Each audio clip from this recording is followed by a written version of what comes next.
Donc bonjour et bienvenue à ce débat donc, sur les jeunes lyonnais engagés dans la politique. Donc pour commencer, je vais nous présenter Eve et moi, donc les deux animateurs. Donc on fait partie de l'équipe du Lyon Bandit Blog. On connaît bien les lieux et on s'est dit tiens, avec Étienne, on s'est dit si on organisait un débat sur les jeunes, parce que c'est vrai qu'aujourd'hui on voit peut-être des personnes un peu plus âgées en politique, mais on sait que les jeunes sont aussi très engagés dans ce milieu. Donc ce débat va être divisé en quelques thèmes. On aura donc le premier thème de l'engagement politique, ensuite un thème sur la société, un autre sur l'éducation et pour terminer un thème sur la sécurité. Chacun de ces thèmes sera divisé en deux sous-parties. Donc maintenant je vais inviter nos candidats à se présenter rapidement en 30 secondes, 1 minute à peu près. Bonsoir à tout le monde, je m'appelle Arifé Yildiz, je suis juriste de base. Je suis ici pour La République En Marche. Je suis active au sein des Jeunes avec Macron au pôle Europe et aussi pour la Grande Marche pour l'Europe pour les JAM. Je m'appelle Mathilde Hardy, je suis étudiante en anthropologie et je viens représenter le mouvement Jeunes communistes de France. Je suis secrétaire de secteur de l'Union des étudiantes communistes de Lyon. Je m'appelle Valentin Faure, je suis étudiant en histoire et je représente le Parti socialiste. Alors bonjour à tous et bonjour à toutes. Donc Rémi Berthou, j'ai 21 ans, je suis originaire d'une petite commune rurale du nord-ouest du Rhône, dans le Beaujolais vert, où j'ai fait toute ma scolarité. Je suis venu à Lyon pour mes études supérieures, donc une licence en biologie. Et aujourd'hui, je suis en master métier d'enseignement, de l'éducation et de la formation pour, avec objectif de réussir le concours de professeur des écoles. Et je suis ravi de représenter aujourd'hui le Front National. Et merci pour l'invitation. Merci.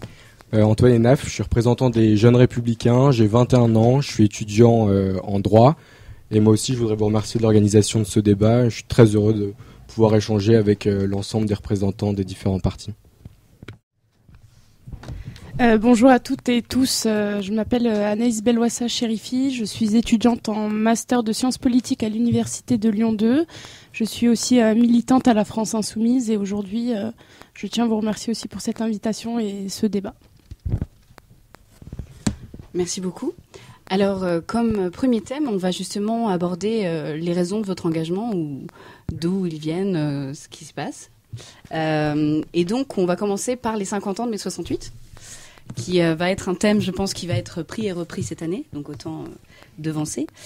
Un chapitre assez grand dans la politique française, avec la gauche qui confronte une droite gaulliste. Qu'est-ce que vous inspire cette période, en tant que jeune militant, et justement, est-ce que ce n'est pas le moment de se réapproprier un espace de parole politique ou d'action politique dans ce cadre de commémoration ?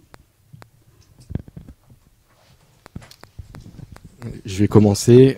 Moi, je voudrais dire déjà que je me félicite que ce soit les 50 ans de mai 68. Pourquoi ? Parce que les jeunes qui avaient, comme nous, 20 ans en mai 68, ils en ont aujourd'hui 70, et donc on peut considérer que leur hégémonie touche à sa fin. Moi, j'ai construit mon engagement politique et je me suis engagé en politique parce que mai 68 ne m'inspire pas du tout. Je considère que c'est la génération de ceux qui avaient des parents qui pouvaient leur payer des études. C'est la génération d'une élite intellectuelle qui représente la bien-pensance. Et finalement, aujourd'hui, mai 68, c'est pour moi un délire fantasmé. Un délire fantasmé, pourquoi ? Parce que ceux-là même qui scandaient en mai 68, il est interdit d'interdire, ont finalement déposé au fil du temps une chape de plomb sur le débat politique français. Et aujourd'hui, on est rentré dans le politiquement correct. Ceux qui s'engageaient pour soulever les barricades en mai 68, dès les années 80, ils sont retrouvés par conformisme dans les grands ministères de la République, haut placés à l'Assemblée nationale ou à l'Éducation nationale. Et aujourd'hui, finalement, ils ne représentent plus rien. Donc, quand on voit que le représentant ou le symbole moral de mai 68 aujourd'hui, c'est Daniel Cohn-Bendit, moi personnellement, ça me rend perplexe. Et je pense qu'aujourd'hui, la jeunesse, elle peut s'engager. Elle a le droit d'être révoltée, elle a le droit d'être en colère. Mais en tout cas, elle doit construire son engagement en opposition à une génération qui finalement a étouffé tout débat possible.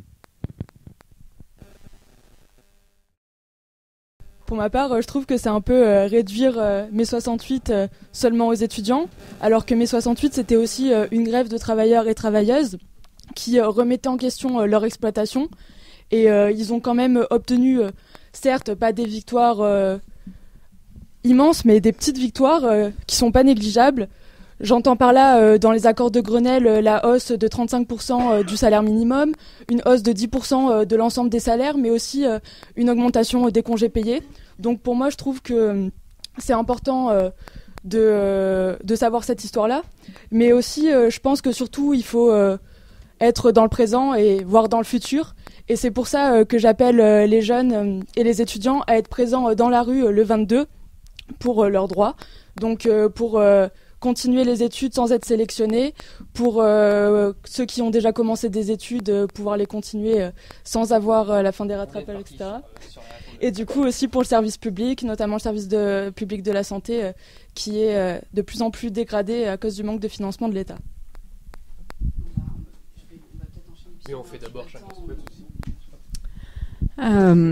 Moi, quand je regarde mai 68, je vois qu'on est surtout face au plus important mouvement social de France du XXe siècle. Donc, dans sa globalité, il s'agit surtout d'une révolte culturelle, sociale et tout un tas de choses. C'est parti de jeunes à la base, dans une période de changement accéléré et tout un tas de changements en une génération. Et je trouve que c'est un peu ce qu'on voit aussi les dernières années en France. Et c'est pour ça qu'on a eu à l'époque et qu'on a eu aussi dernièrement un besoin des jeunes de se réapproprier un peu le débat, la politique. C'est ce qui s'est passé en tout cas pour la République en marche, avec les jeunes avec Macron qui s'est créé avant la République en marche. Et ça s'est poursuivi avec la grande marche citoyenne, puisque c'était aussi une marche citoyenne, quelque part, mai 68. Et donc, quand je pense à mai 68 et à ce qu'on a vécu, je me dis que mai 2017, c'était un peu notre mai 68 à nous. Puisque quelque part, on s'est réapproprié le débat et on a repris la main quelque part sur ces sujets et on est parti surtout d'un mouvement d'en bas vers le haut. Et ça, c'est très important et c'est ce que m'inspire en tout cas mai 68 de manière générale. Alors, pour ma part, je pense que mai 68, il faudrait essayer aussi un peu de le définir. C'était un mouvement assez hétérogène, avec trois dimensions. Une dimension plutôt politique, avec des mouvements d'extrême gauche qui n'auront finalement pas beaucoup d'impact sur la société derrière. Une dimension plutôt sociale, avec une société très jeune, issue du baby-boom, et qui voulait profiter aussi du fruit de son travail, et avec une demande aussi de nouveaux droits. Et une dimension plutôt sociétale, avec une évolution de la société, notamment avec le rapport entre les hommes et les femmes, et puis bien évidemment l'émancipation des femmes. Donc dans mai 68, tout n'est pas rejeté, mais bien évidemment, nous, au Front National, nous combattons vraiment cette dimension politique, avec une politique immigrationniste, une politique mondialiste. Les 68ards rêvaient d'une société sans principe, sans valeur. Or, il n'existe pas de société sans valeur ni sans principe. Donc aujourd'hui, cette politique mondialiste, on la retrouve clairement aussi du côté d'En Marche. Donc ça me fait un petit peu sourire quand je vois ma collègue avec le PIMS de la France orné sur elle, puisque la politique de M. Macron détruit notre pays, détruit notre culture, notre histoire. Et nous, bien évidemment, au Front National, nous défendons la nation. Nous pensons notamment qu'elle a un rôle à jouer, qu'elle peut être un rempart face à la globalisation sauvage. Et notre présidente va tenir un colloque en avril prochain, avec pour intituler 50 ans après, en finir avec mai 68, parce que oui, en finir avec mai 68 fait bien partie de notre projet.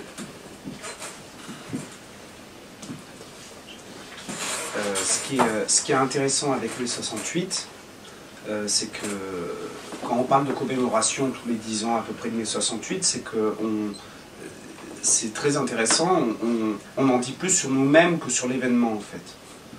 Moi je trouve que c'est très frappant, mai 68, la façon dont on le commémore, à quel point ça en dit infiniment plus sur nous, politiquement parlant, hein, de gauche comme de droite, de l'extrême droite à l'extrême gauche en passant par le centre ou autre, ça en dit beaucoup plus sur nous-mêmes que sur l'événement en tant que tel.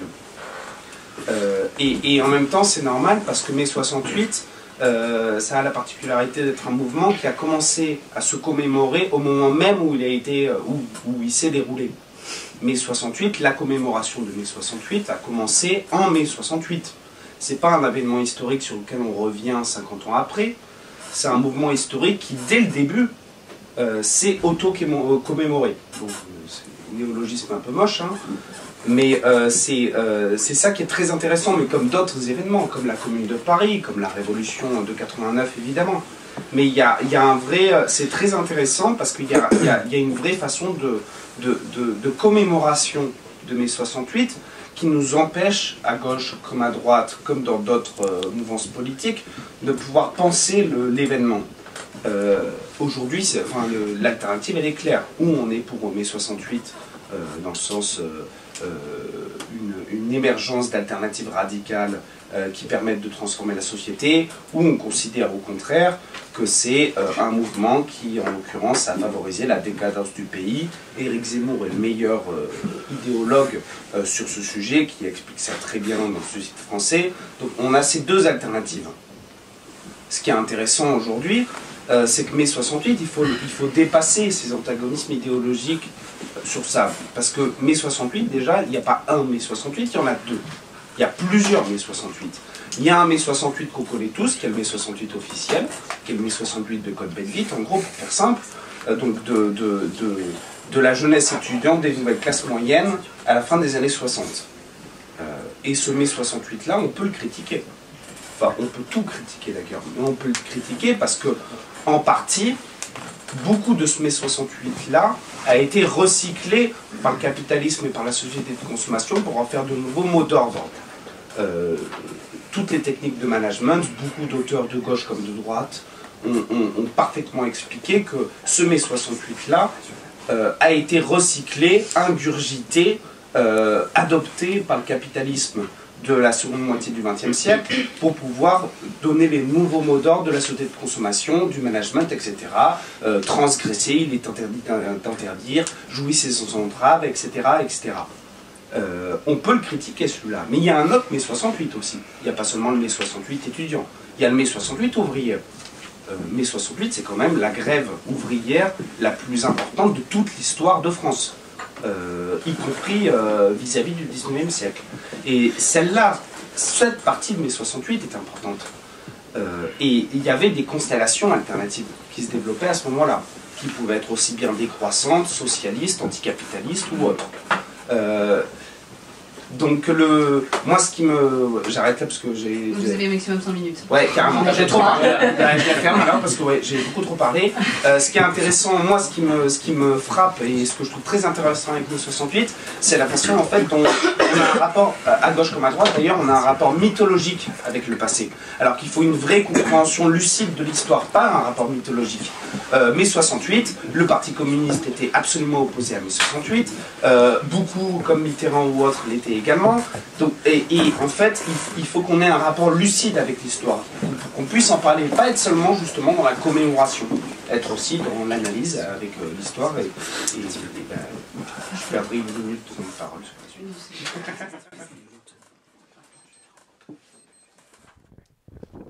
Alors, comme l'a rappelé grand nombre d'entre vous, effectivement, mai 68, c'est un vaste mouvement social qui a transcendé notre société. Et lorsque on entend notre président de la République dire qu'il ne souhaitait pas faire de commémoration sur mai 68, mais qu'il préférait faire un temps de réflexion sur l'utopie, eh ben, personnellement, je trouve que c'est un manque de respect. C'est un manque de respect en ce que représente mai 68, en ce que représentent les batailles sociales qui ont été mai 68 et aussi les batailles sociétales.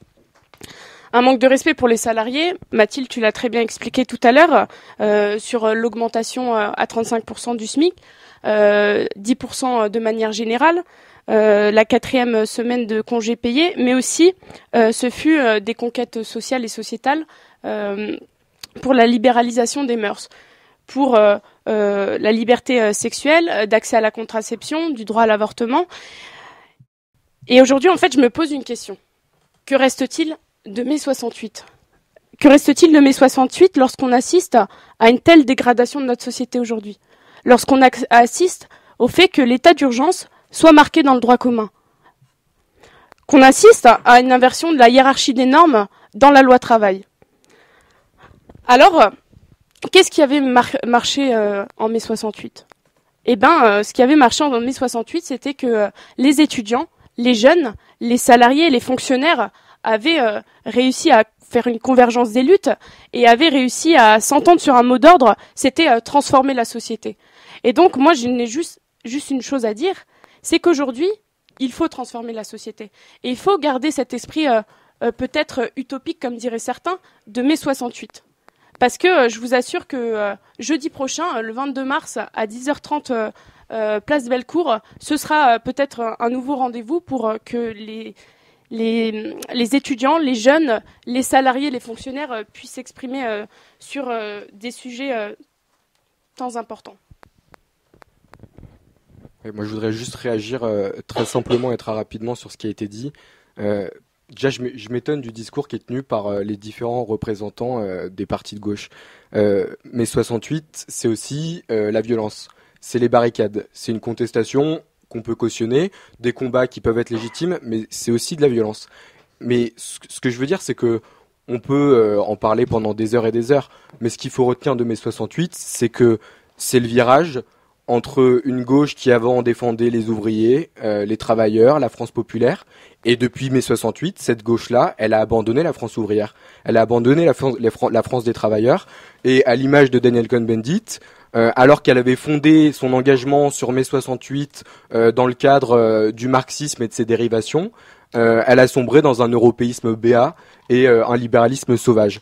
Voilà ce qui est devenu la gauche après mai 68. Alors, on peut s'en imprégner, avoir des analyses qui sont différentes, mais il faut quand même penser ça. Et la dernière réaction que je voudrais avoir, c'est sur ce qu'a dit ma camarade ou ma collègue de En Marche.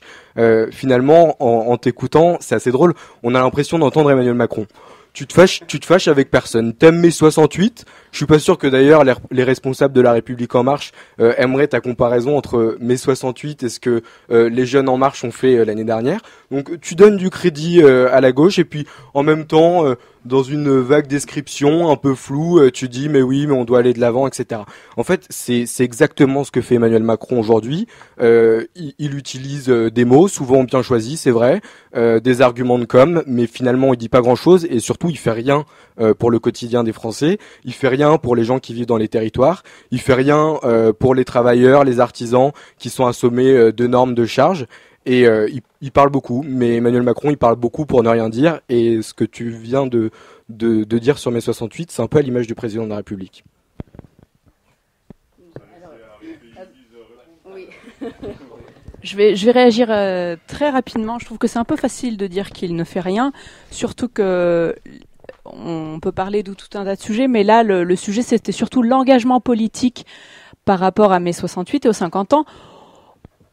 Vous avez dit qu'il n'y avait pas de commémoration particulière cette année. Est-ce qu'on est obligé de rester dans la tradition ? Je ne sais pas. Je ne statuerai pas dessus. On peut commémorer ça aussi d'une manière différente que ce qu'on faisait jusque-là. Et ensuite, l'héritage, moi en tout cas l'héritage que j'ai retenu de mai 68 dans la perspective de l'engagement politique, l'engagement citoyen, c'était que c'était un moment où les jeunes ont repris la main, comme je l'ai dit sur le débat, et sur la politique, etc. Donc c'est pour ça que j'ai comparé à la victoire de 2017 et à la Grande Marche citoyenne. D'ailleurs, chacun a donné son rendez-vous. Moi aussi, je vous donne rendez-vous le 24 mars pour le lancement de la Grande Marche européenne pour l'Europe, la Grande Marche pour l'Europe, puisque c'est ça aujourd'hui. Aussi, la République En Marche, c'est ne pas être tourné que vers le passé, mais aussi vers le futur, avec des sujets comme l'Europe, tout en gardant, pour moi, le point important là, c'était surtout l'engagement et la renaissance, un peu la reprise du débat de la politique par les jeunes et par les ouvriers et par toute la société de manière générale, puisqu'on parle d'une grande marche citoyenne. Voilà. Alors, j'ai envie de dire à ma collègue d'En Marche qu'elle aurait peut-être mieux fait de venir avec un PIMS avec le drapeau de l'Union européenne plutôt que celui de la France. On voit toute l'importance de cette Union européenne pour En Marche. Alors, je rebondis sur ce qu'a dit mon collègue des Républicains. Je suis assez d'accord sur l'analyse, sur cet ultralibéralisme, sur le fait que les ouvriers aujourd'hui sont complètement détournés de cette gauche. Et j'ai envie de poser la question, pour qui aujourd'hui les ouvriers votent? Et quand on regarde les intentions de vote et puis surtout aussi le résultat dans les urnes, c'est que aujourd'hui ce monde des ouvriers s'est tourné vers le Front National. Ce monde, ces Français oubliés se sont tournés vers le Front National. Ces Français des zones rurales qu'on a complètement délaissés, oubliés, se tournent vers le Front National. Ils trouvent écho chez nous puisque nous défendons les classes populaires, les classes moyennes. Et justement, moi j'invite aussi tous ces jeunes qui n'ont pas encore passé le pas à nous rejoindre dans ce combat, et notamment ce grand rassemblement des nationaux pour combattre cette politique mortifère que M. Macron mène au pouvoir.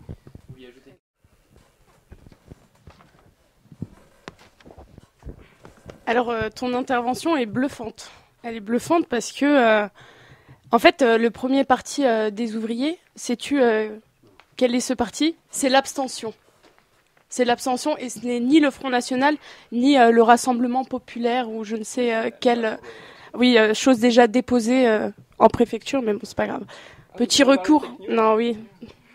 Pas de souci. On tempère directement, on laisse les gens parler. Merci de ne pas m'interrompre, je ne t'ai pas interrompu. Donc, je ne pense pas que, on va dire, qu'une classe populaire, qu'une classe professionnelle ait un objectif de vote. Aujourd'hui, la gauche, comme tu l'as dit, c'est aussi le parti traditionnel, ça on se l'entend, des ouvriers. Mais c'est aussi le parti... Je parle de manière générale, la gauche, après on vous expliquera qui est la gauche, mais qui défend de manière générale et unitaire dans les manifestations le droit des salariés. Alors moi, excuse-moi, mais je n'ai pas vu le Front National dans les manifs contre la loi travail, que ce soit la loi El Khomri ou que ce soit en septembre contre la loi d'Emmanuel Macron et les ordonnances d'habilitation du gouvernement. Donc peut-être que vous... pouvez être ce fameux parti des ouvriers quand vous serez dans la rue avec eux. Juste. Ah pardon. Okay. Vous avez quand même des temps de parole, on va enchaîner avec d'autres sujets aussi. Mais 10 secondes, je veux juste constater, et je suis très heureux de voir aujourd'hui qu'il y a un débat avec un ensemble de représentants de la gauche et un seul représentant de la droite. Quand je vois le Front National et la France Insoumise se battre le vote des ouvriers, je constate que finalement il y a qu'un représentant de la droite et que eux défendent les mêmes idées.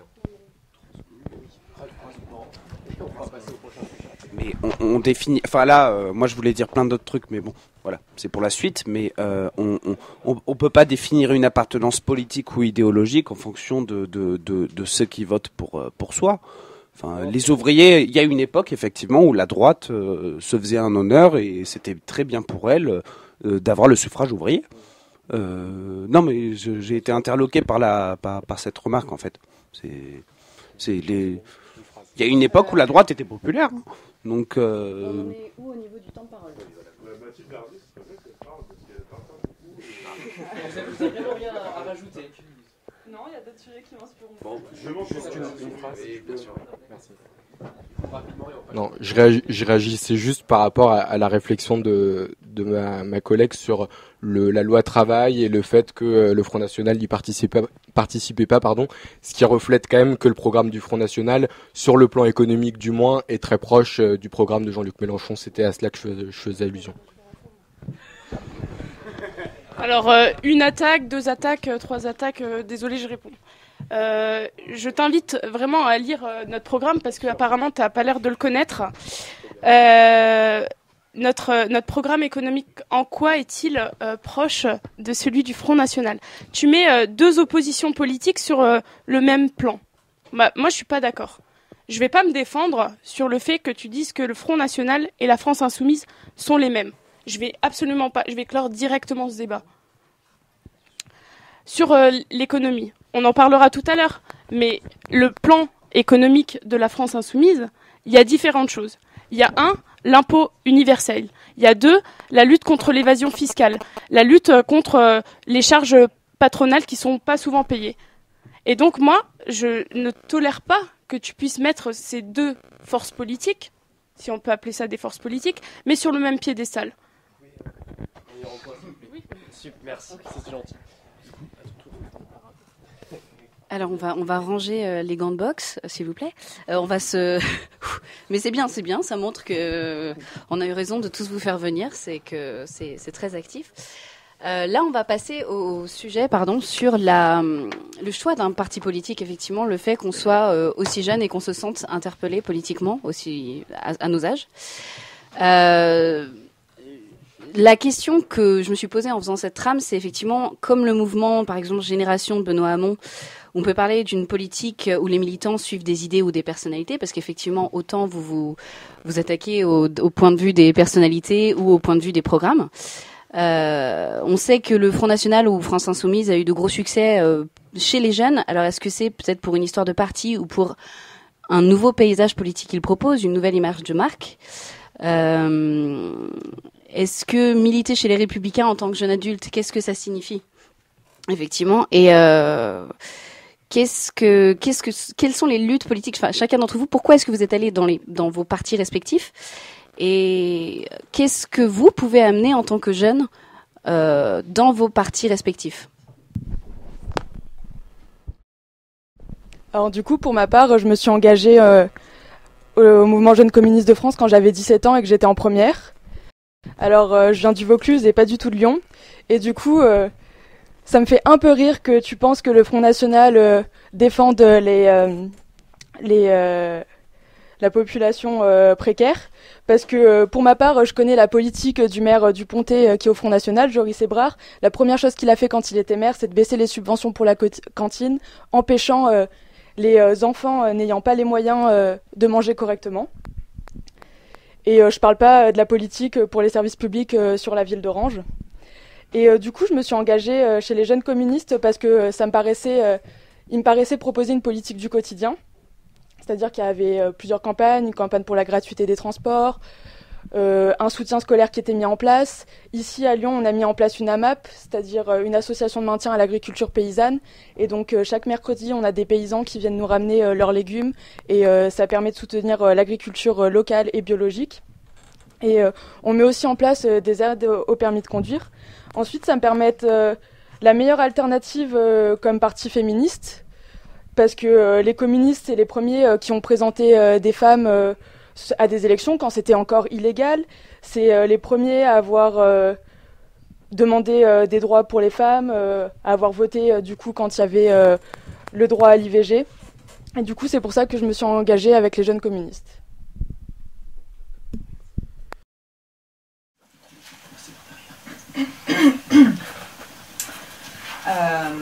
Pour moi, je me suis engagée évidemment beaucoup plus tard que certains d'entre vous pour ce parti-là, mais en tout cas j'étais engagée bien avant cela dans d'autres partis, mais sans avoir vraiment le coup de cœur, parce que je trouvais qu'il y avait des bonnes idées, pas que dans un parti, ça c'est vrai.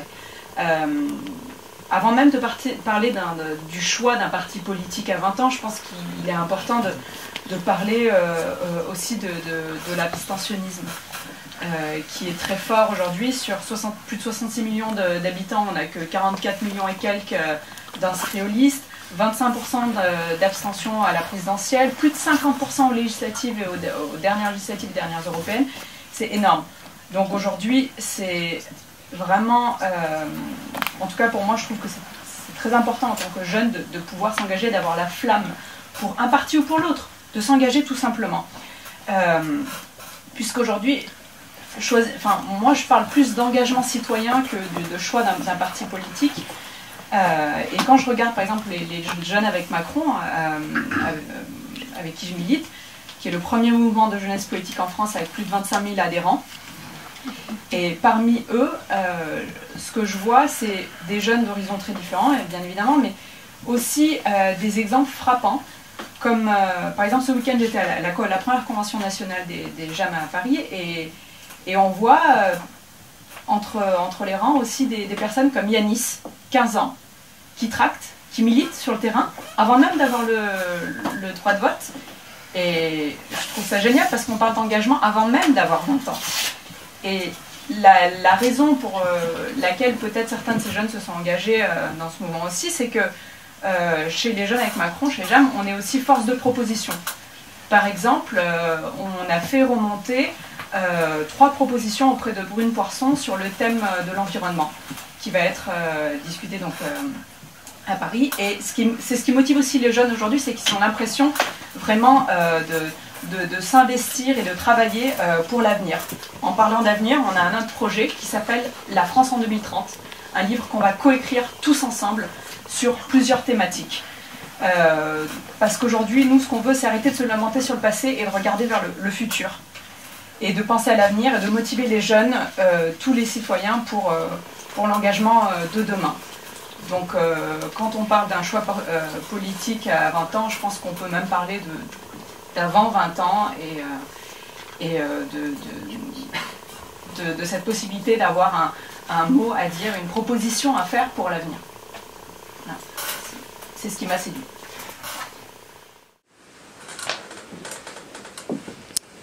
Oui, déjà dire sur le fait de s'engager à 20 ans que finalement aujourd'hui, même si on est tous en désaccord, même si les désaccords sont plus ou moins marqués, il y a quelque chose qui nous rassemble, c'est le fait qu'on ait eu le courage de s'engager quand on était jeune. Et on sait que c'est pas toujours facile de s'engager quand on est jeune, que parfois le regard des autres est assez sévère et méconnaît la réalité de l'engagement. Donc je pense qu'on peut tous se féliciter de s'être engagés pour défendre nos convictions. En tout cas, moi c'est ce qui m'a guidé, c'est les convictions et les valeurs qui étaient les miennes. Alors pourquoi je me suis engagé aux Républicains? Pour des convictions qui sont simples. D'abord le mérite, l'idée que le social par le travail, ça doit exister et ça doit permettre à chaque individu de trouver sa place dans la société. L'autorité de l'État, que notre président de la République a abandonné avec Notre-Dame-des-Landes, et l'idée d'une France enracinée qui respecte les territoires, qui a conscience qu'aujourd'hui on n'a pas que des grandes métropoles et que peut-être qu'au-delà du clivage politique, il y a un autre clivage qui est en train de naître, c'est celui des mondialistes, des grands gagnants de la mondialisation, des gens des métropoles, et finalement de ceux qui sont les grands perdants de cette mondialisation, ceux qui sont oubliés des élites parisiennes, et ceux qui sont oubliés, c'est les territoires. Et donc à ce niveau-là, je pense que tous, quel que soit notre parti, on a une vraie action à mener, une action qui soit celle de la politique par la preuve. De dire on s'engage pour des idées simples, on a des convictions qui divergent, mais par contre, ce qu'on dit, on le fait derrière si un jour on est représentant élu ou si on milite pour des élus. C'est vraiment cette idée de politique par la preuve. Et on a la chance d'avoir à la tête de la région Auvergne-Rhône-Alpes un homme qui s'appelle Laurent Wauquiez et qui a mis en place cette politique par la preuve. Et je pense que ça va choquer certains, mais je suis prêt à en parler. Alors, pour ma part, avant de m'engager en politique, je me suis engagé dans le milieu associatif dès 17 ans, notamment dans une association dans mon village que j'ai présidée, l'association de la fête des classes, qui est une tradition et que je défends, qui fait partie de notre culture.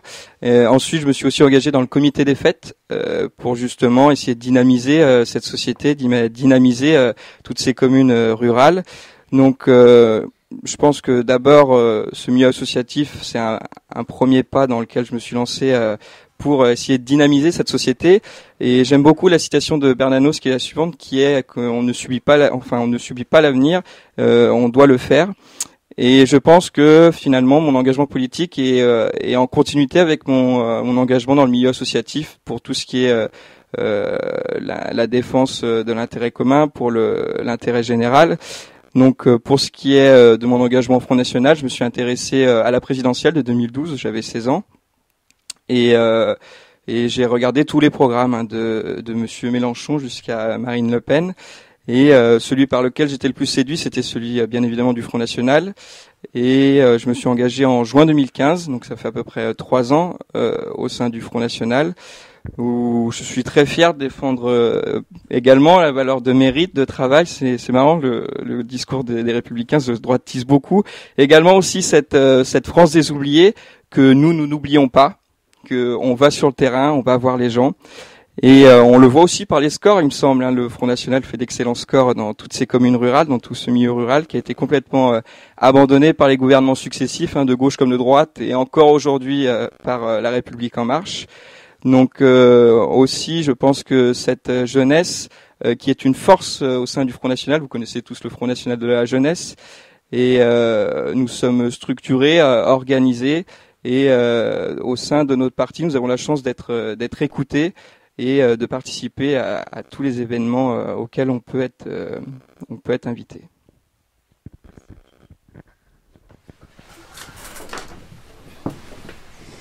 Alors, le choix d'un parti politique à 20 ans, je dirais avant tout que c'est le choix d'un engagement.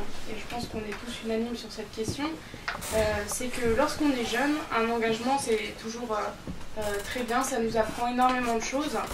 Mais l'engagement, il ne se fait pas que dans un parti politique. Il peut se faire dans un mouvement, dans une structure syndicale, dans une association. Et personnellement, moi, j'ai commencé dans une structure syndicale étudiante parce que pour moi, c'était le plus cohérent, le plus proche de mon milieu. Ayant presque maintenant fini mes études, j'ai fait le choix de m'engager dans une structure qui, pour moi, pouvait défendre des idées progressistes, défendre une idée de transformer la société.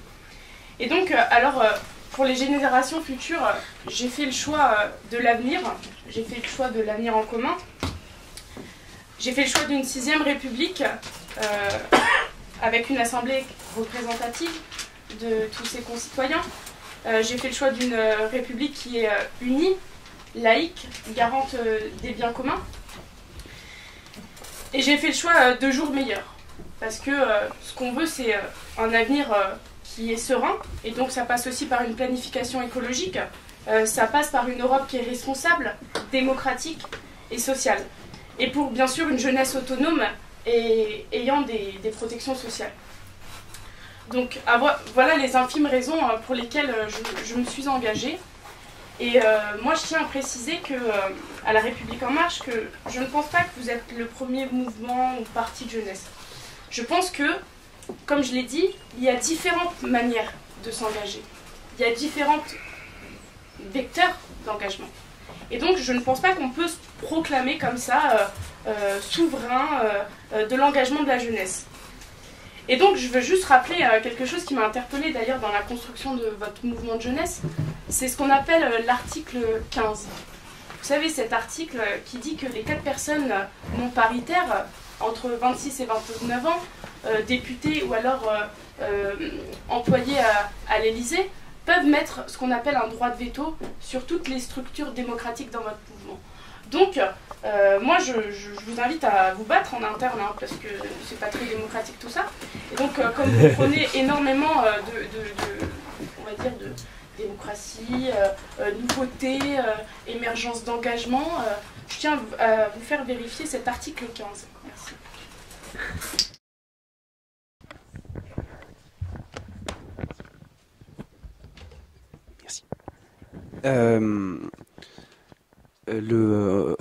On a tous des raisons différentes de s'engager pour tel ou tel mouvement. Enfin, ce qui est, à mes yeux en tout cas. Alors moi, c'est en tant que socialiste, mais je veux dire pour d'autres, c'est pour d'autres idéologies. C'est que c'est si l'engagement qu'on fait dans un mouvement politique, je dis mouvement à dessein, hein, pas forcément parti politique. On peut s'engager dans un parti. Moi, je suis au Parti socialiste.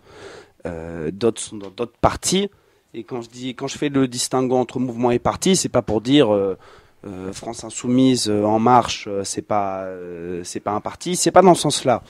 Si on croit en une idéologie, voilà. Et l'idéologie, quelle que soit sa forme de représentation.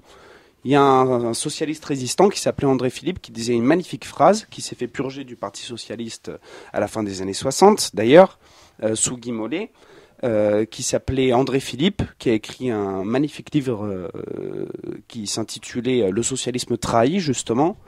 Et il disait, une organisation se perd si elle devient son propre but, plutôt que de demeurer l'instrument de l'idéal qui lui a donné naissance. Ce qui compte, c'est pas la structure partisane qu'on rejoint. Ce qui compte, c'est l'idéologie, l'idée, la représentation du monde. Enfin, je vous en passais les meilleurs. Ce qui compte, c'est ce pour quoi on se bat. Après, elle peut passer par telle ou telle structure. Parfois, ça peut être le Parti socialiste, et puis pour d'autres, ça peut être d'autres formes de structures. Un Jean-Luc Mélenchon a quitté le Parti socialiste alors qu'il défendait des idéaux qui n'étaient pas vraiment éloignés de certains de ce qu'on appelle l'aile gauche du Parti socialiste. Et pourtant, il a jugé bon, et c'est son droit, et moi je le respecte en tout cas, il a jugé bon de faire sa propre organisation en 2008. Donc ce qui compte, c'est pas la structure, ce qui compte, c'est l'idéologie qu'on défend. Et c'est vrai que, moi, ce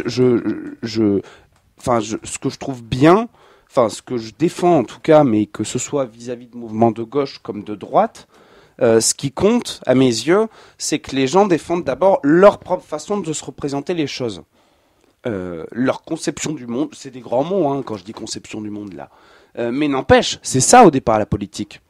Quand on est idéologue au départ, quand on est pas seulement empirique, c'est pas seulement... Moi, à une époque, je parlais avec un gars qui était d'un parti, je vais pas vous dire lequel parce que ça a aucun intérêt, mais qui m'expliquait, si le parti d'en face proposait des mesures plus appropriées, je le rejoindrais sans hésiter. C'est pas ça la politique au départ. C'est pas seulement des mesures pragmatiques qu'on voit en fonction des choses ou autres. C'est des représentations du monde, c'est des représentations de choses qui nous permettent de choisir telle ou telle affiliation, mais pour moi, pour être très honnête, ça relève quasiment de la spiritualité, je trouve, la politique.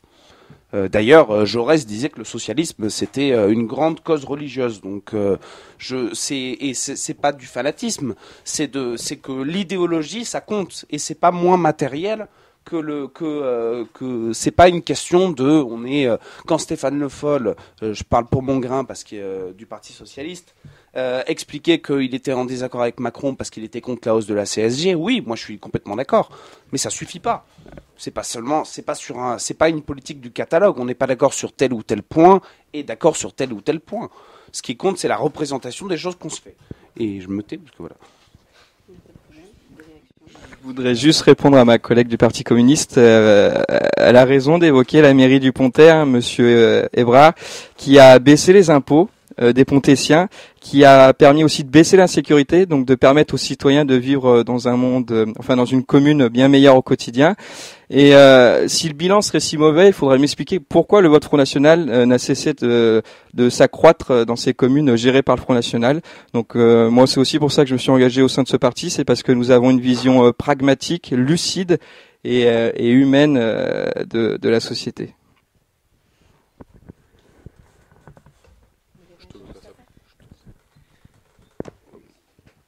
Moi, je voudrais juste répondre en deux mots à mon collègue du Front National. Déjà, je me félicite, et c'est pas une question de parti politique, qui ait des convictions, peu importe notre orientation, droite-gauche, qui soient similaires. Défendre le travail et le mérite, bon, si tout le monde peut le faire, moi ça me va très bien. Mais dans ton intervention de tout à l'heure, il y a quelque chose qui est assez symptomatique, c'est que finalement, dans toutes les déclarations du Front National, il y a comme un conflit d'infériorité. Vous avez l'impression que tous les thèmes qui touchent au territoire, à la sécurité, aux ouvriers désormais, vous sont réservés. Non, tous les partis politiques ont le droit d'apporter des réponses à ces problématiques. Les réponses divergent. Mais la réalité, c'est que, et pour le coup, je rejoins ma collègue communiste, c'est que le Front National, sur le terrain, n'a pas fait ses preuves. La politique par la preuve, le Front National, vous ne la connaissez pas. Et donc, c'est facile de défendre la ruralité, de défendre les valeurs de mérite et de travail, quand on n'est pas aux responsabilités. La réalité aujourd'hui, c'est que au sein même du Front National, il n'y a pas d'hierarchie. On a Marion Maréchal Le Pen qui fait un discours outre-Atlantique pour asseoir sa position. On a le mouvement des Patriotes qui se crée, et Marine Le Pen qui tente de tenir le navire. En fait, on est dans un conflit familial qui demeure depuis des années et des années, mais finalement, il n'y a aucune réponse concrète qui est apportée aux Français. Et c'est vraiment ce qui nous distingue entre le Front National et les Républicains. C'est que peut-être qu'on parle les mêmes sujets, mais nous, on y apporte des réponses qui sont claires, des réponses qui sont fermes et qui sont visibles pour les citoyens, contrairement à ce que fait le Front National. Voilà, c'était un petit rappel à l'ordre que je voulais faire. Donc, je demanderais à Monsieur Enaf qui m'explique pourquoi le vote Front National a toujours été en constante croissance depuis les municipales de 2014 dans ces communes du Front National justement. Donc non, nous sommes très clairs. Après, justement, je pense que nous sommes très bien positionnés sur l'échiquier politique, contrairement à vous. Vous avez des ministres issus du gouvernement Macron qui viennent de chez vous. Donc là-dessus, pas de leçon de morale. Et moi, je vous invite à suivre votre cadre, Thierry Mariani, cadre des Républicains, qui a invité à discuter, à dialoguer avec le Front National pour essayer de constituer justement ce rassemblement des nationaux face à la politique de M. Macron. Ce rassemblement des nationaux qui se fera avec ou sans vous, mais il se fera. Bon, alors, dernière réponse, après on passe à un autre sujet. Ouais. Tout simplement te répondre sur le piège que tu essayes de dresser à l'instar de ce qui se fait à la tête du Front National. Finalement, vous êtes dans une situation de faiblesse et vous essayez de piéger Laurent Wauquiez, qui assume d'être de droite et qui assume d'avoir des valeurs et un enracinement. Bon, c'est le choix que vous avez fait, c'est très bien. Mais aujourd'hui, le piège tendu par le Front National et la main tendue, elle n'a pas eu de réponse de la part des Républicains. Et au contraire, Laurent Wauquiez, il a rappelé que nous, on était guidés par une volonté qui était celle de ne jamais s'allier avec le Front National. Voilà, les choses sont claires et on défendra nos convictions, on les assumera.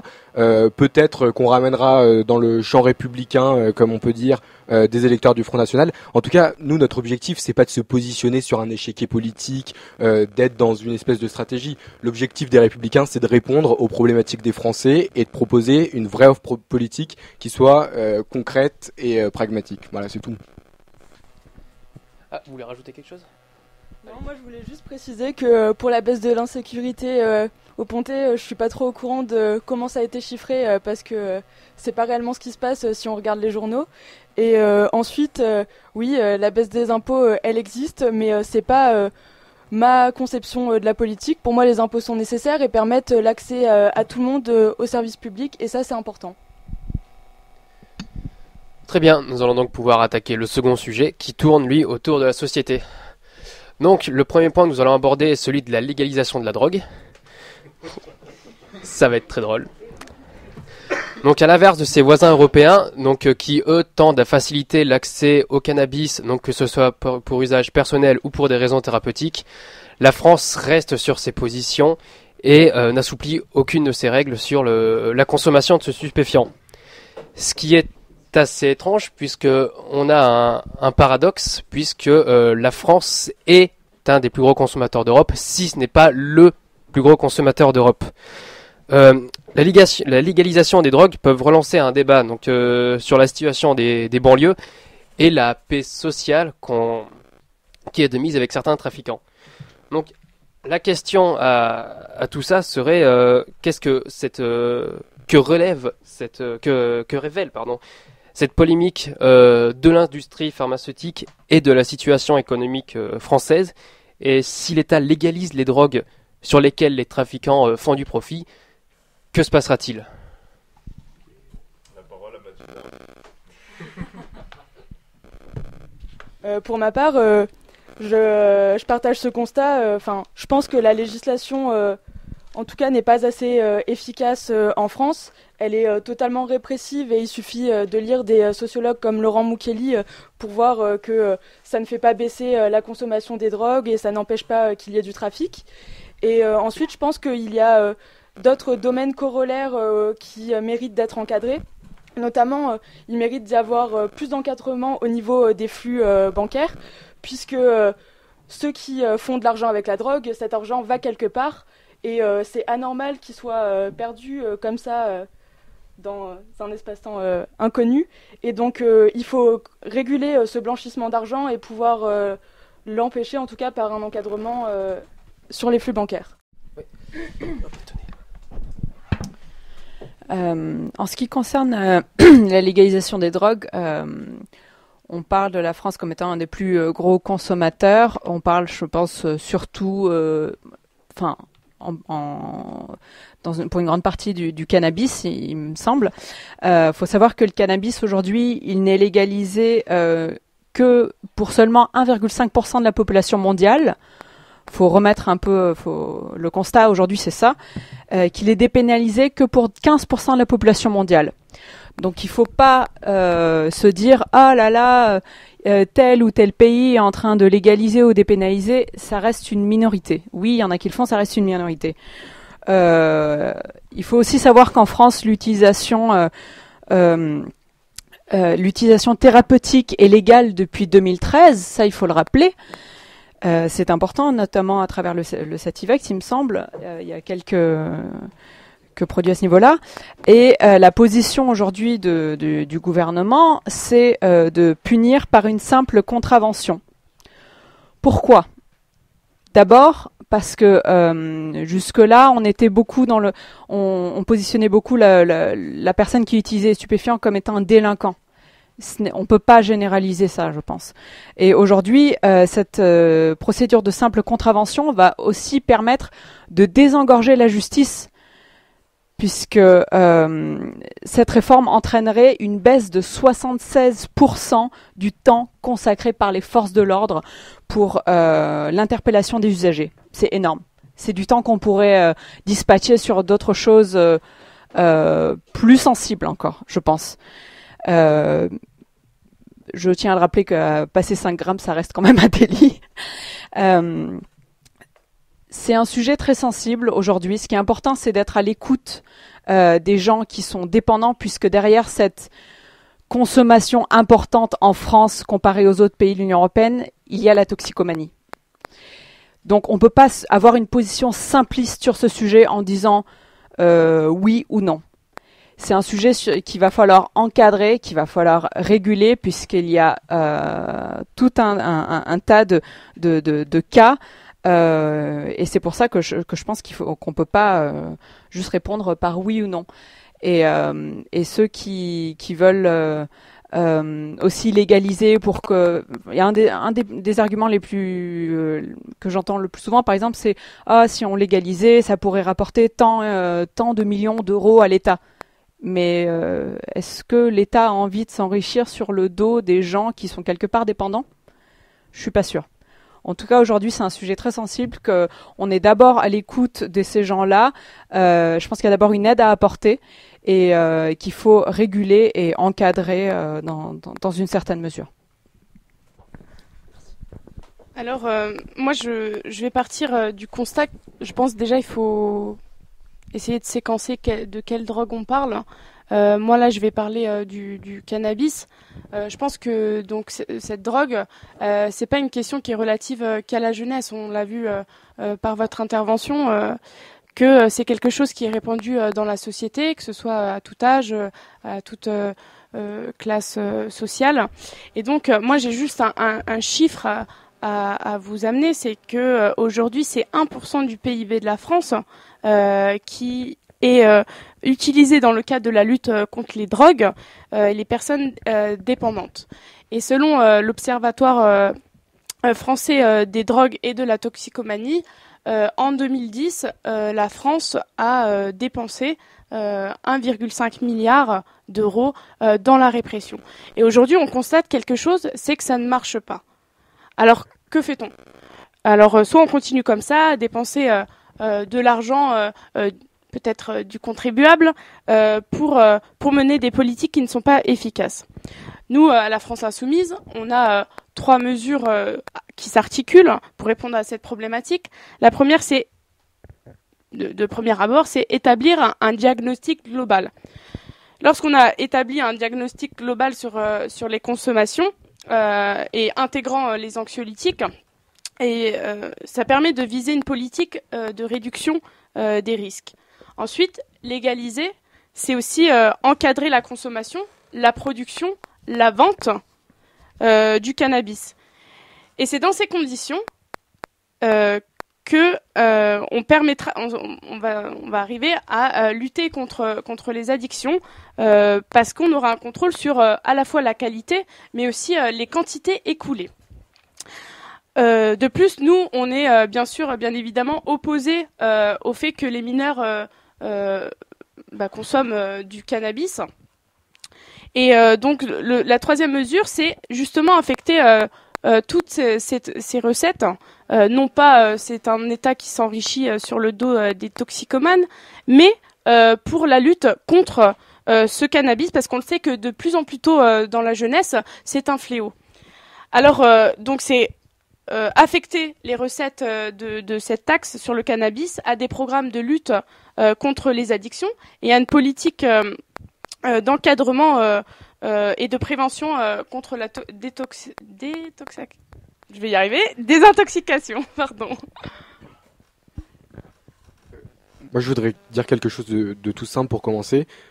Tu viens de réagir sur en prenant le postulat de ce qui se passe avec le cannabis.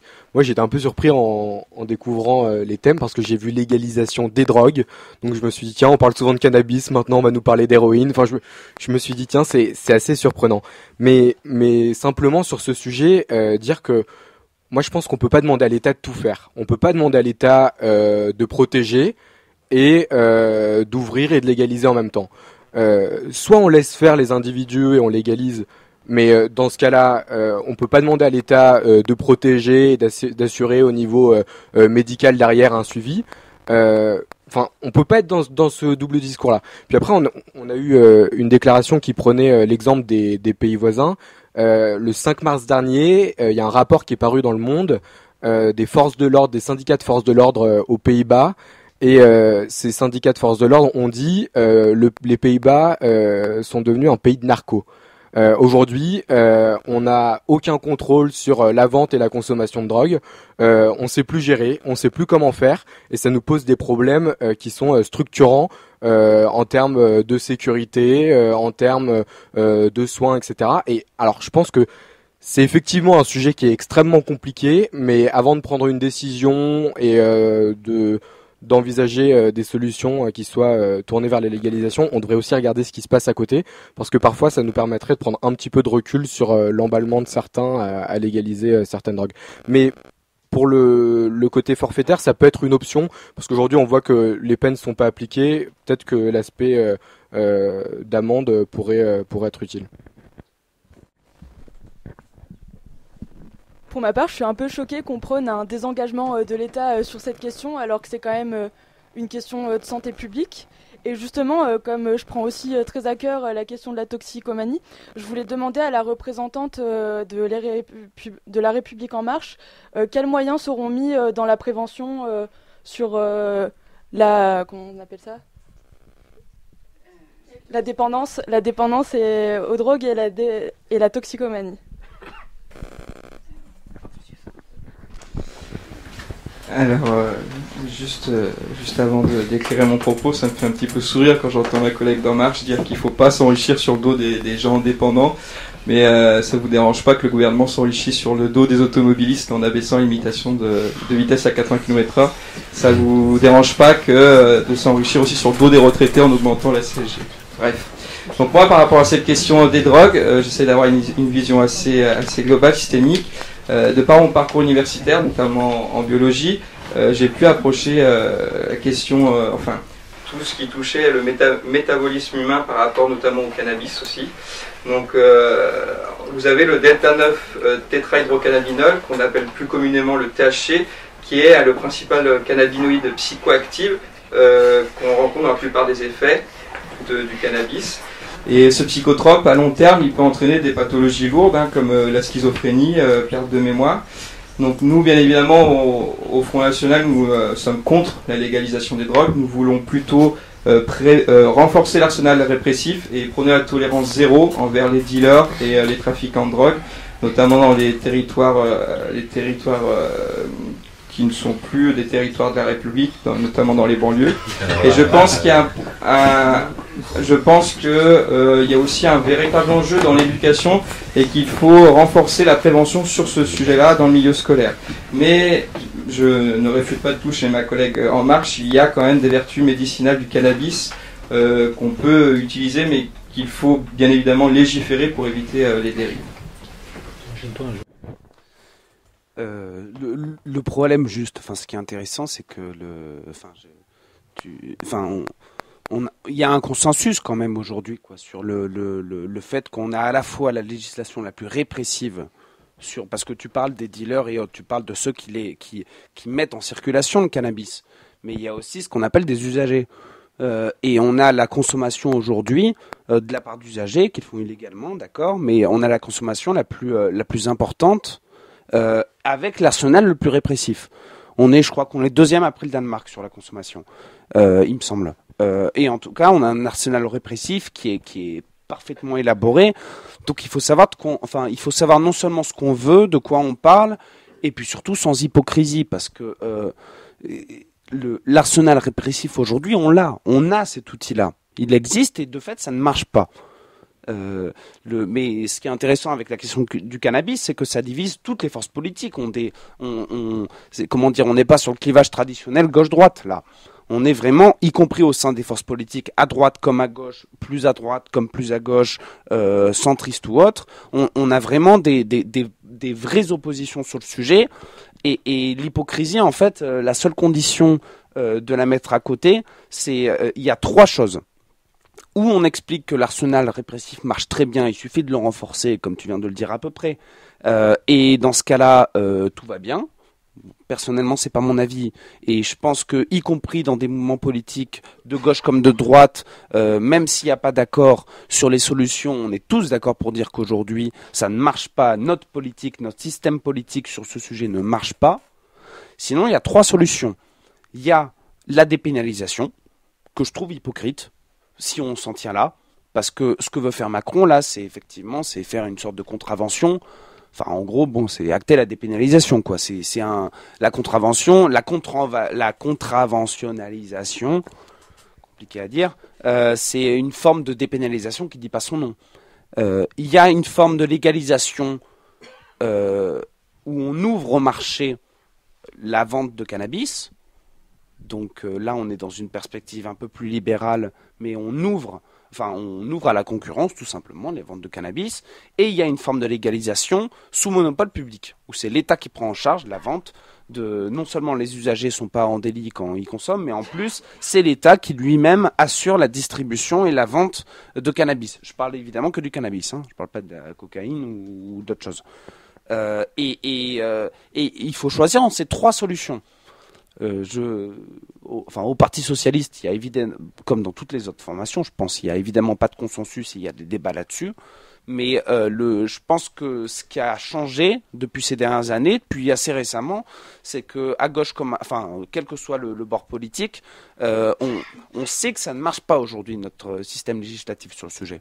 On sait que ça ne marche pas et qu'on ne peut pas continuer, sauf à rester hypocrite, à rester sur cette position du prohibition et tout va bien, Madame la Marquise. Donc voilà. Il y avait des réactions. Non, je voulais juste souligner qu'encore une fois, le représentant du Front National a bien fait le choix de la classe qu'il défendait.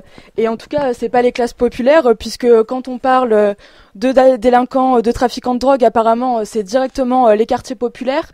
Et ceux qui se droguent, qui prennent de la cocaïne dans les écoles de commerce, voire les parlementaires qui prennent de la cocaïne, ça, on n'en parle pas.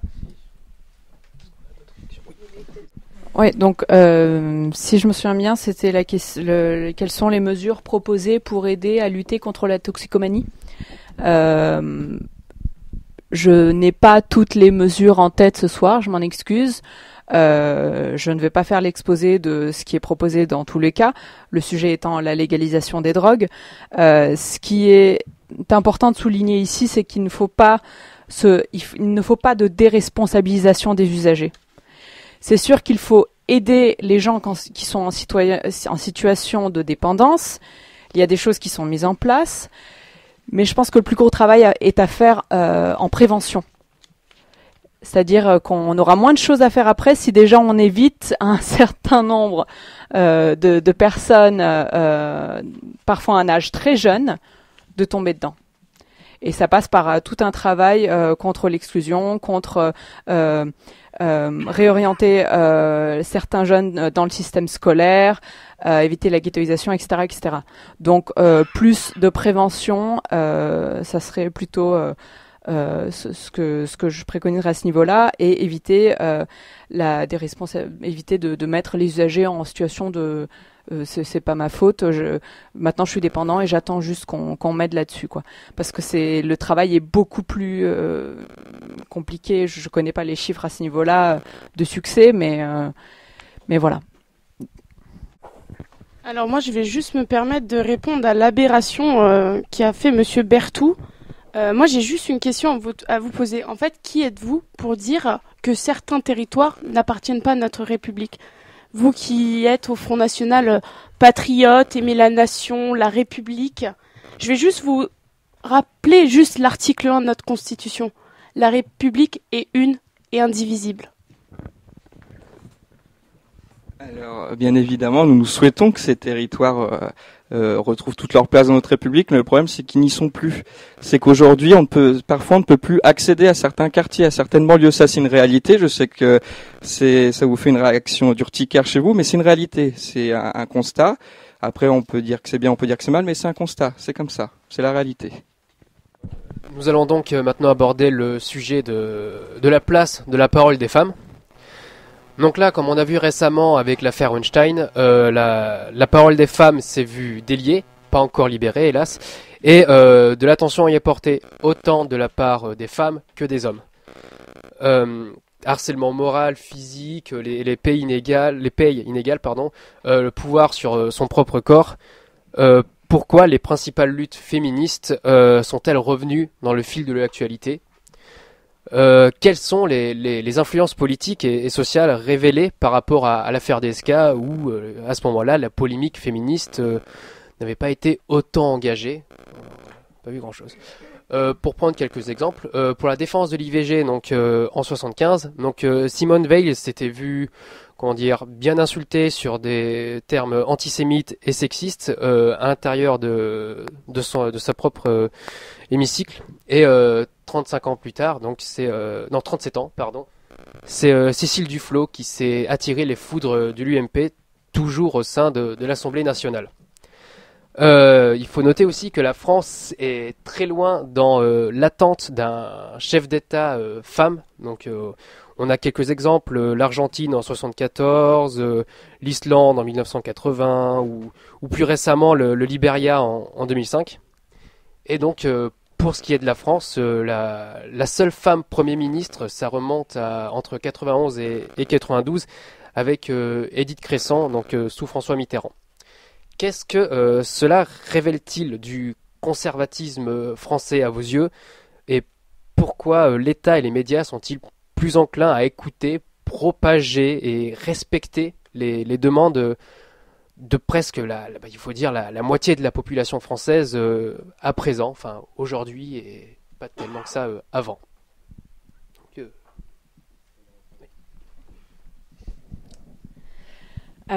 Concernant la place de la parole des femmes dans la société, donc on a parlé vous avez évoqué l'affaire Weinstein qui a permis quelque part de délier les langues, de libérer la parole des femmes. Parce que oui, il y a une parole des femmes, seulement le problème était qu'elle n'était pas écoutée, ou entendue, du moins. Donc c'est malheureux qu'il y ait ce genre de choses pour qu'on en arrive à écouter les femmes, donc est-ce que cette parole se libère, mais on parle ici surtout de la place de la parole des femmes. Il faut savoir que pour que la place aujourd'hui de la parole des femmes, elle est grandissante. Pourquoi ? Parce que ça veut dire avoir une place un peu partout. Ça veut dire avoir une place aussi dans les institutions. Aujourd'hui, pour la première fois, on se retrouve avec 277 femmes députées sur 577. C'est une première. Et je pense qu'on aurait atteint une parité totale si les autres partis avaient peut-être aussi poussé à un peu plus de parité déjà au niveau de l'Assemblée nationale. Donc une place grandissante dans la société puisque ces femmes-là sont amenées à porter leur voix sur différents sujets. Puisque moi, j'aimerais qu'on ne soit pas seulement focus sur les sujets de harcèlement sexuel qui sont très importants et des sujets très sensibles. Mais aujourd'hui, quand on parle de parole des femmes, ce n'est pas que ça.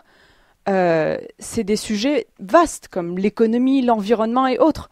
aujourd'hui, dans l'environnement, Jean-Luc Fugy, qui est député du Rhône, était intervenu il n'y a pas longtemps dans un événement qu'on organisait sur la santé environnementale. Il expliquait lui-même qu'il était frappé de voir qu'à chaque événement qu'il allait, il y avait énormément de femmes, voire plus de femmes que d'hommes dans certains événements. Et je lui ai dit, mais peut-être que c'est aussi dû au fait qu'aujourd'hui, la femme est la première victime du réchauffement climatique dans le monde. Donc, elle a peut-être aussi, c'est la première concernée déjà à ce niveau-là, et donc elle a peut-être aussi une certaine sensibilité à amener dans les choses dont elle va parler. Donc, ce qui est important, c'est la place de la parole des femmes, mais la place de la parole des femmes dans toutes les thématiques. Aujourd'hui, on a une secrétaire d'État qui est rattachée au Premier ministre. Il faut savoir que l'égalité homme-femme, c'est la grande cause nationale du quinquennat. Donc, les choses bougent doucement, mais sûrement. Et tous les ministères sont amenés à travailler sur cette thématique. Il y a un budget chaque ministère a un budget alloué sur ce sujet, donc c'est quand même une première. C'est une chose positive. Certains peuvent discuter sur le fait qu'il y a peut-être pas assez de budget alloué à cette thématique ou autre, mais ce qui est important aujourd'hui, c'est que ce sujet est poussé et que on va pousser aussi la parole des femmes à avoir une plus grande place, et ça sur toutes les thématiques. Donc voilà. Sur ce sujet-là, et pour rebondir sur ce que tu viens de dire, c'est un sujet évidemment qui est essentiel à aborder, mais je crois qu'il faut qu'on l'aborde sur des thématiques qui sont concrètes. Je dis pas que la parole des femmes c'est pas une thématique qui est concrète, etc., mais qui parle vraiment aux gens. Et moi je pense à l'inégalité salariale. On parle d'équité entre femmes et hommes, très bien. Mais finalement, à la fin du mois, si demain on bosse tous les deux dans la même entreprise, à même niveau de responsabilité, et ben, ce qui nous séparera, c'est le fait que j'aurai un salaire à la fin du mois qui sera plus élevé que le tien. Et je crois que le danger qu'il y a à aborder cette thématique de la place de la parole des femmes, c'est de rentrer finalement dans de l'idéologique, dans de l'artificiel et dans une espèce de guerre des sexes que certains cherchent à provoquer. Non, je crois qu'il y a des sujets qui sont concrets, des sujets qui sont sérieux. C'est le cas des inégalités salariales, et il faut qu'on s'en saisisse tous globalement. Mais de manière générale, moi j'ai toujours un peu de problème à ce qu'on parle d'une politique dédiée à l'équité entre la femme et l'homme, etc. Je pense que ce qui caractérise une bonne politique, un bon dispositif politique, c'est le fait que justement la prise de décision, elle ne stigmatise pas une partie de la population. Tu prends un dispositif qui est concret, il doit pouvoir s'appliquer et être mis en place, que ce soit pour une femme, pour un homme, pour un public handicapé ou pour un public illettré. C'est ça qui qualifie un bon dispositif politique, et c'est à ça que nos politiques doivent travailler. Et nous, jeunes, c'est ce qu'on doit porter. C'est l'idée que quand on met en place une politique publique, eh ben, elle puisse être accessible à tout le monde. Et quand on parle de la place de la parole des femmes, je crois qu'on doit parler de ça aussi, de réalité concrète et de mise en place de politiques publiques concrètes. Déjà, je tiens à faire une remarque, c'est que je remercie pour cette tribune qui est paritaire. Des fois, on n'a pas forcément cette joie. Si aujourd'hui, on est encore obligé de parler de ce genre de sujet, comme tu le dis, c'est que c'est important et que notre société, il faut qu'elle évolue dans ce sens, l'équité. Tu as parlé tout à l'heure d'égalité salariale. Oui, d'inégalité salariale. Moi, je vais donc te dire qu'aujourd'hui, une femme touche en moyenne 26% en moins qu'un homme à même niveau de qualification. Et en fait, à la retraite, c'est pire. C'est 40%. La retraite d'une femme est à 40% moins élevée que celle d'un homme. Et ça, c'est en partie dû au fait que les femmes occupent 82% des temps partiels. Rendre égal le salaire entre les femmes et les hommes, ça permettrait aussi de financer la fameuse retraite à 60 ans. Et ça, c'est un état de fait. Après, je vais vous parler de choses un peu moins drôles. Et moi, je suis abasourdie qu'en France, en 2018, une femme sur 3 meurt sous les coups de son conjoint ou de son ex-conjoint. Une femme sur 3 est victime de viol au cours de sa vie. Et seulement 10% porte plainte. Et donc, nous, à la France Insoumise, on a porté notre réflexion basée sur ces constats on souhaite 3 choses. 1, c'est garantir l'autonomie des femmes. 2, affirmer le droit des femmes à disposer de leur corps. La 3e chose, c'est bien évidemment voter une loi contre le sexisme. Quand je parle de garantir l'autonomie des femmes, ça passe premièrement par la création d'un service public de l'accueil de la petite enfance. Parce que comme je vous l'ai rappelé tout à l'heure, c'est 82% des femmes qui sont à temps partiel. C'est aussi instaurer des congés parentaux similaires et c'est étendre à toutes les entreprises l'obligation d'adopter un plan d'entreprise contre les inégalités salariales et de carrière entre les femmes et les hommes. Tout à l'heure, je parlais d'affirmation du droit des femmes à disposer de leur corps. Le point primordial de mon discours, c'est bien évidemment l'accès à la contraception pour tous et le remboursement intégral de l'IVG. C'est donner à tous les structures associatives les moyens financiers d'écouter, d'héberger et d'accompagner les femmes. Et donc, je pense qu'on peut remercier aujourd'hui Laurent Wauquiez qui a baissé les dotations de 30% aux plannings familiaux et qui, dans le même temps, n'a aucun scrupule à donner 500 000 euros à l'UNI. Donc moi, je pense que 500 000. On va voir les délibérations. Et donc, le dernier, c'est bien évidemment voter une loi contre le sexisme. Aujourd'hui est sortie la première trame de la loi de Marlène Schiappa, en espérant que toutes les forces politiques puissent travailler sur ce sujet main dans la main pour pouvoir avoir enfin une équité entre les sexes. Alors nous, sur cette question de la place de la parole des femmes, je pense qu'au Front National, nous faisons figure de bon élève. Je crois que ici, sur ce plateau, je suis le seul, je crois, dont la présidente est une femme. Même au niveau local, au niveau départemental, ma responsable est aussi une femme, à ne vous en déplaise, Muriel Coativi. Je pense aussi à d'autres jeunes femmes, comme Tiffany Joncourt aussi, qui est conseillère municipale Front National à Lyon. Donc toutes ces femmes, elles sont arrivées à ces postes non pas parce qu'elles étaient des femmes, mais parce qu'elles avaient un professionnalisme et des compétences. Et je pense qu'il faut faire attention à pas tomber dans ce piège où il faut donner des postes clés à des femmes parce qu'elles sont des femmes. Non, il faut vraiment reconnaître leurs compétences et leur professionnalisme. Ensuite, moi dans votre intitulé, je serais allé encore plus loin et j'aurais mis la place tout court, la place des femmes dans la société. Parce que quand on voit aujourd'hui des communes où certaines femmes ne peuvent plus sortir en sécurité, où certaines femmes ne peuvent plus s'habiller comme elles veulent, ou parfois même elles ne sont plus servies dans certains bars, et ben tout ça c'est la conséquence aussi d'un islam politico-religieux qui gangrène ces villes, qui oui mais ça, enfin on peut faire un lien je pense quand même si ça vous en déplaît.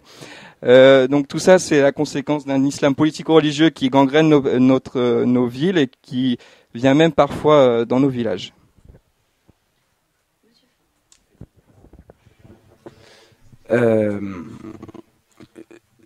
Juste par rapport à ce que tu disais sur effectivement, les femmes ne doivent pas avoir de responsabilité parce que ce sont des femmes, mais par leur professionnalisme. Mais du coup, ça sert à rien de relever que t'es le seul représentant d'un parti dont dont le dirigeant ou la dirigeante en l'occurrence est une femme. Mais et aussi, je déteste cet argument. La parité, évidemment qu'elle est nécessaire. C'est le PS qui l'a mise en place dans les années 2000. Mais cet argument comme quoi ce qui est génial avec Emmanuel Macron et En Marche, c'est qu'on a pour la première fois, et c'est une réalité, c'est vrai qu'on n'a jamais eu autant. Je crois, t'as dit 277 sur... je crois que c'est 43%, un truc comme ça, je sais plus. 48, bon, encore mieux. 48%, évidemment que c'est bien. Mais je suis désolé, si c'est pour scoltiner Aurore Berger, vraiment, non, vraiment, non, mais dans le sens où ce que je veux dire, non, mais là, je suis provocateur, mais ce que je veux dire, c'est que évidemment que c'est important la parité, mais c'est pas un argument en soi. Ce qui compte, c'est le talent politique au départ. Et on peut effectivement être une femme et raconter n'importe quoi et être une bourgeoise en plus. Donc c'est pas un argument en soi. Voilà, c'est tout ce que je veux dire. Après, moi, je suis d'accord avec tout ce qui a été dit là sur le sujet. Je voudrais parler juste un petit peu. Moi, c'est la première chose à laquelle j'ai pensé quand j'ai vu le thème, la parole des femmes. C'était sur ce qui s'est passé, notamment pour plusieurs organisations, dont la mienne d'ailleurs, le mouvement des jeunes socialistes, mais c'est arrivé à l'UNEF, chez les jeunes communistes, dans beaucoup d'organisations de gauche en l'occurrence, sur le harcèlement et sur les violences sexuelles qui se sont produites là. Parce que je suis d'accord évidemment avec tout ce qui vient d'être dit. Et ce que je pense intéressant à dire, en tout cas, ou ce que je pense important à dire, à défaut d'être intéressant, c'est qu'il y a aussi un sujet dans les mouvements politiques, ou associatifs d'ailleurs, mais là en l'occurrence politique de jeunesse ou pas, il y a le problème du harcèlement, c'est pas seulement, enfin le problème du harcèlement, de la discrimination vis-à-vis des femmes et enfin, et tout simplement, enfin voilà, il n'est pas seulement personnel. Le gars, typiquement, le président du mouvement des jeunes socialistes, Thierry Marchalbeck, qui a été accusé en novembre, que j'avais déjà vu d'ailleurs un petit peu, qui a été accusé en novembre par une tribune de harcèlement. Dans les témoignages des jeunes femmes qui ont été victimes de ce type, plusieurs fois on disait que Thierry Marchalbeck était le premier à s'offusquer en réunion publique s'il n'y avait pas assez de femmes, s'il y avait une blague sexiste ou autre. Donc c'est pas seulement personnel et psychologique, c'est une question politique dans le sens où, dans tous les témoignages aussi, il y a le vrai sujet on est dans une structure pyramidale de pouvoir hiérarchique où un gars concrètement fait ce qu'il veut. Enfin un gars ou une femme d'ailleurs, hein. Mais en l'occurrence, ce type, beaucoup de personnes savaient ce qu'il faisait. Je dis ça pour le moment des jeunes socialistes, je tape un petit peu contre mon camp, mais ça peut marcher pour beaucoup d'autres organisations. Il n'y a pas de relation démocratique. On a un gars qui est élu pour 2 ans, enfin nommé en l'occurrence, pour 2 ans, et qui fait ce qu'il veut. Et il n'y a aucun contre-pouvoir. Il n'y a aucune façon de pouvoir limiter ses actes, alors que tout le monde est au courant. Mais c'est ce qui est dit noir sur blanc. Enfin, je trouvais que c'était très frappant.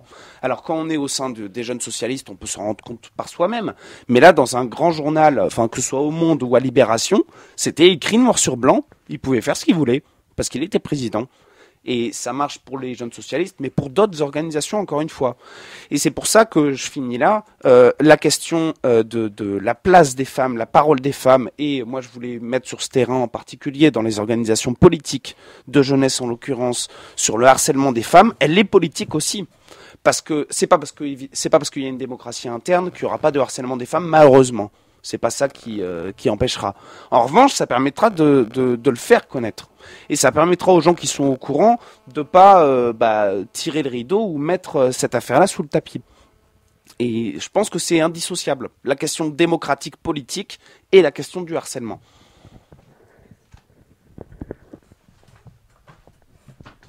Du coup, encore une fois, je vais répondre aux représentants du FN, parce que je suis assez étonnée qu'on parle d'endroits où une femme n'aurait pas le droit de porter le vêtement qu'elle veut, alors que pour ma part, quand on me dit ça, je pense à une mairie affiliée au Front National, où on a obligé une femme à retirer son voile pour qu'elle aille voter.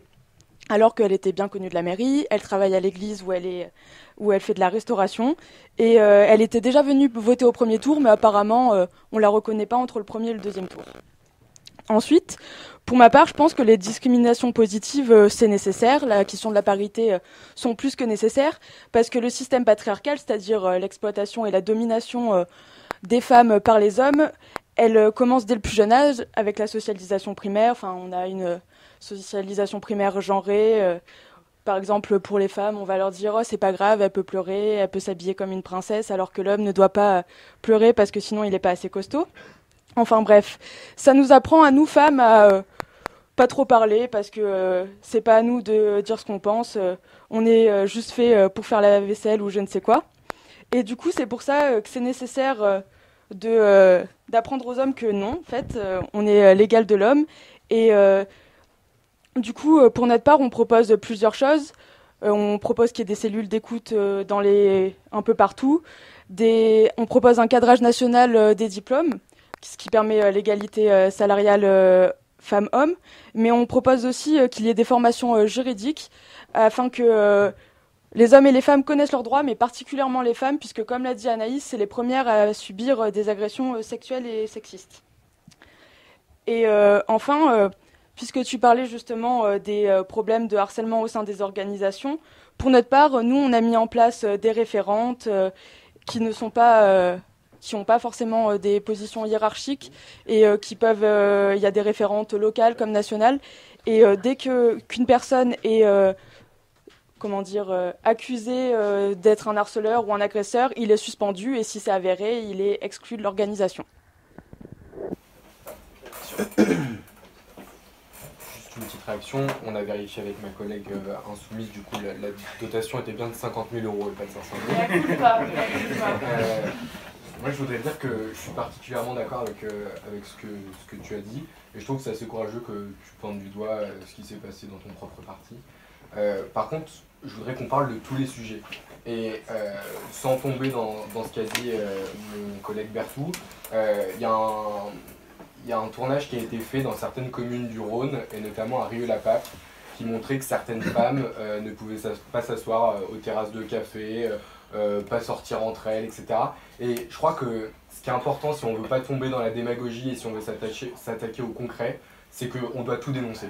Et si on doit tout dénoncer, il faut aussi dénoncer cela. Et je voulais juste en parler parce qu'on n'en avait pas fait mention. Et ça me semble important de le dire. Une femme en France, au XXIe siècle, elle a le droit d'aller toute seule à la terrasse d'un café. Les cafés ne sont pas réservés aux hommes. C'est des lieux publics et tout le monde peut y aller. Je le dis parce qu'on n'en a pas fait mention et que ça me semblait important de rappeler ce qui me paraît essentiel.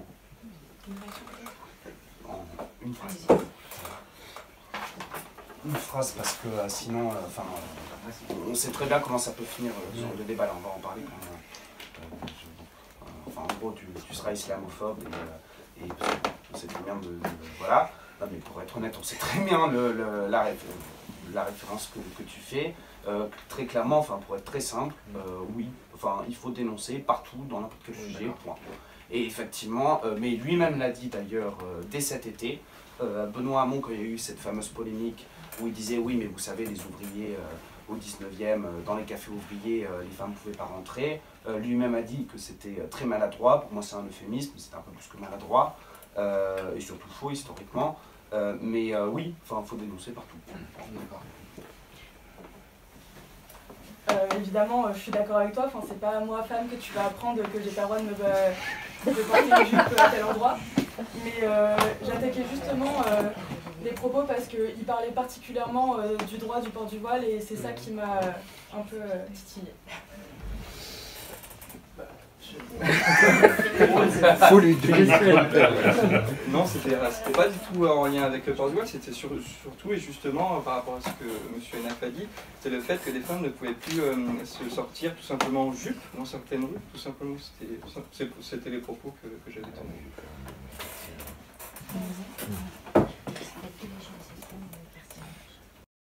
Alors, je vais répondre sur deux sujets. Justement, sur le reportage sur Rieux-la-Pape, je veux juste resituer quelque chose, à savoir que ce reportage, il a été commandé par Monsieur le maire, Alexandre Vincendé, pour sa propre publicité. Deuxièmement, Monsieur Bertou parlait de zone de non-droit, de territoires qui n'appartiennent pas à la République, et donc vous continuez dans ces calomnies, grand bien vous fasse. Mais moi, je vais juste vous dire quelque chose. C'est qu'aujourd'hui, la place des femmes dans la société, elle est bien sûr oppressée. Et comme l'avait dit Monsieur Macron pendant l'affaire MeToo, il a dit